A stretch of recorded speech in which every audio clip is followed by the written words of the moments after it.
এই বলকানের কসাইদের মতো বাংলাদেশের কসাই হিসাবে এই জিয়াউল হাসান হত্যাকাণ্ড থেকে শুরু করে অপহরণ, নির্যাতন, গুম এগুলোর সাথে জড়িত ছিলেন। পরে এই 8 জন ব্যক্তির ব্যাপারে তদন্ত সংস্থার কাছে প্রাপ্ত যে সমস্ত তথ্য উপাত্ত এসেছে সেগুলো আমরা আদালতের সামনে উপস্থাপন করেছি। চৌধুরী আব্দুল্লাহ আল মামুন সাহেব জুলাই আগস্টের সময়ে বাংলাদেশের পুলিশের মহাপরিদর্শক হিসাবে ছিলেন, পুলিশ বাহিনীর সুপ্রিম কমান্ডার ছিলেন। তার নেতৃত্বে গোটা বাংলাদেশের 56,000 বর্গমাইল জুড়ে নিরস্ত্র নিরীহ ছাত্র জনতার উপরে নির্বিচার গুলিবর্ষণ করে প্রায় 2 সহস্রাধিক ছাত্রকে হত্যা এবং 25 সহস্রাধিক মানুষকে আহত এবং পঙ্গু করা বা চিরস্থায়ীভাবে দৃষ্টিশক্তি হারানো বা অঙ্গহানি করার মতো অপরাধ তারা সংগঠিত করেছে। সেই কারণে চৌধুরী আব্দুল্লাহ আল মামুন সাহেবের বিরুদ্ধে superior command responsibility, planning, preparation, order, complicit এই সমস্ত বিষয়ে আইনের যে সমস্ত ধারাগুলো প্রযোজ্য তার ক্ষেত্রে সেই বিষয়ে তার বিরুদ্ধে অভিযোগ তদন্ত সংস্থা দিয়েছেন। সেই অভিযোগে আমরা বলেছি তাকে তদন্ত শেষ না হওয়া পর্যন্ত গ্রেপ্তার রাখা প্রয়োজন। বরখাস্তকৃত মেজর জেনারেল জিয়াউল হাসানের ব্যাপারে আমরা বলেছি যে তিনি প্রথমে র্যাবে, বিভিন্ন সময় র্যাবের বিভিন্ন পজিশনে, সর্বশেষ এনটিএমসির ডিজি হিসেবে চাতুরিরত ছিলেন।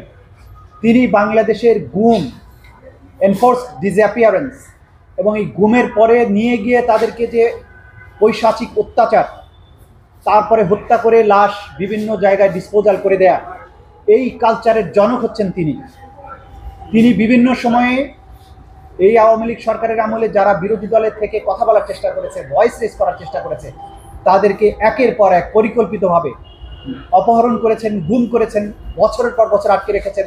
সেখানে তাদেরকে নিয়ার ডেথ এক্সপেরিয়েন্স দিয়ে এমন নির্মম অত্যাচারের মাধ্যমে তাদেরকে আটক রেখেছেন। তাদের মধ্যে বহু মানুষ আজও ফিরে আসেনি। তার নেতৃত্বে বিএনপির নেতা ইলিয়াস আলীকে অপহরণ করে হত্যা করা হয় বলে আমরা জানতে পেরেছি। এছাড়াও আরও অনেক নাম জানা এবং নাম না জানা অনেক মানুষকে অপহরণ এবং অত্যাচার, নির্যাতন করার অভিযোগ তার বিরুদ্ধে আছে। তার পৈশাচিকতার যে স্ট্যান্ডার্ড সেটা কেবলমাত্র 90-এর দশকে বসনিয়া হার্জেগোভিনায় সার্বিয়ান বাহিনী যে অ্যাট্রোসিটি চালিয়েছিল, যে গণহত্যা চালিয়েছিল, যে ধরনের অত্যাচার করত, সেই অত্যাচারের সাথে আমরা তুলনা করেছি। বসনিয়ার তদানীন্তন সেনাপ্রধান ছিল রাদোভান কারাজিচ এবং তার আরেকজন অফিসার ছিল রাটকো মলাদিচ।